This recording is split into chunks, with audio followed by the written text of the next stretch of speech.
ग्रहण काल में भोजन करना वर्जित माना गया है और इसके पीछे धार्मिक, वैज्ञानिक और आध्यात्मिक कारण हैं। भारतीय संस्कृति और परंपराओं में ग्रहण को एक विशेष घटना माना जाता है, जिसका मनुष्य के जीवन पर गहरा प्रभाव पड़ता है। ऋषि मुनियों और शास्त्रों में ग्रहण के दौरान भोजन करने से मना किया गया है और इसके पीछे कई तर्क दिए गए हैं। एक, सूक्ष्म जीवाणुओं का दूषित प्रभाव।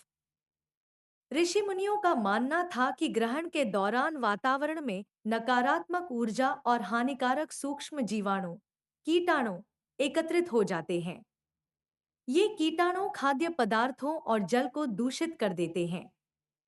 इसलिए ग्रहण के समय भोजन और पानी में कुश, एक प्रकार की घास, डालने की परंपरा है। कुश में कीटाणुओं को आकर्षित करने की क्षमता होती है, जिससे भोजन और पानी शुद्ध रहते हैं। ग्रहण समाप्त होने के बाद कुश को फेंक दिया जाता है। ग्रहण के बाद स्नान करके शुद्ध होने के पश्चात ही भोजन करने की सलाह दी जाती है, ताकि शरीर और मन दोनों शुद्ध हो सके। 2, पाचन शक्ति का कमजोर होना। वैज्ञानिक शोधों के अनुसार ग्रहण के समय मनुष्य की पाचन शक्ति कमजोर हो जाती है। इसका कारण ग्रहण के दौरान होने वाले गुरुत्वाकर्षण और चुंबकीय प्रभाव है। ग्रहण के समय किया गया भोजन अपच, अजीर्ण, पाचन संबंधी समस्याएं और अन्य स्वास्थ्य समस्याएं पैदा कर सकता है। इसलिए इस समय भोजन करने से बचना चाहिए। 3, सूतक काल का प्रभाव। भारतीय धर्मशास्त्रों के अनुसार सूर्य और चंद्र ग्रहण लगने से 10 घंटे पहले ही सूतक काल शुरू हो जाता है। सूतक काल को अशुभ और प्रदूषित माना जाता है। सूतक काल में वातावरण में नकारात्मक ऊर्जा का प्रभाव बढ़ जाता है, जिससे खाद्य पदार्थ और जल दूषित हो सकते हैं। इसलिए सूतक काल और ग्रहण के समय भोजन और पेय पदार्थों का सेवन वर्जित माना गया है। 4, तुलसी के पत्तों का महत्व। तुलसी को भारतीय संस्कृति में पवित्र और औषधीय गुणों से भरपूर माना जाता है। तुलसी में विद्युत शक्ति और प्राण शक्ति, जीवन ऊर्जा सबसे अधिक होती है। ग्रहण के दौरान भोजन और पेय पदार्थों में तुलसी के पत्ते डालने की परंपरा है। तुलसी के पत्ते नकारात्मक ऊर्जा और कीटाणुओं को नष्ट कर देते हैं, जिससे भोजन और पानी शुद्ध रहते हैं। इसके अलावा तुलसी के पत्ते अन्न, आटा और अन्य खाद्य सामग्री को भी प्रदूषण से बचाते हैं। 5, आध्यात्मिक और धार्मिक कारण।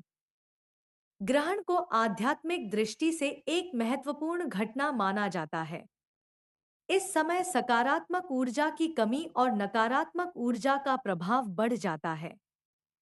ग्रहण के दौरान भोजन करने से मन और शरीर पर नकारात्मक प्रभाव पड़ सकता है। इसलिए इस समय भोजन करने के बजाय मंत्र जाप, ध्यान और पूजा पाठ करने की सलाह दी जाती है।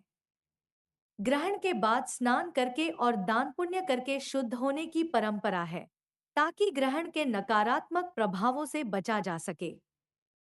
6, वैज्ञानिक दृष्टिकोण।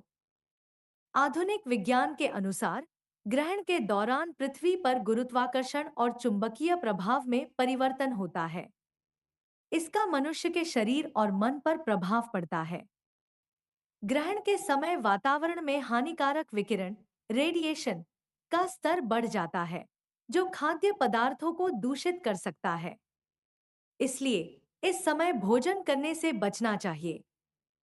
ग्रहण काल में भोजन करना वर्जित माना गया है, क्योंकि इस समय वातावरण में नकारात्मक ऊर्जा, हानिकारक कीटाणु और विकिरण का प्रभाव बढ़ जाता है।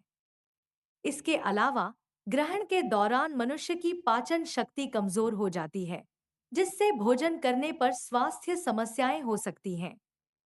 तुलसी के पत्तों का उपयोग और ग्रहण के बाद स्नान करके शुद्ध होने की परंपरा इन नकारात्मक प्रभावों से बचने के लिए बनाई गई है। इस प्रकार ग्रहण काल में भोजन न करने का नियम स्वास्थ्य, आध्यात्मिकता और वैज्ञानिकता के आधार पर सही माना जाता है।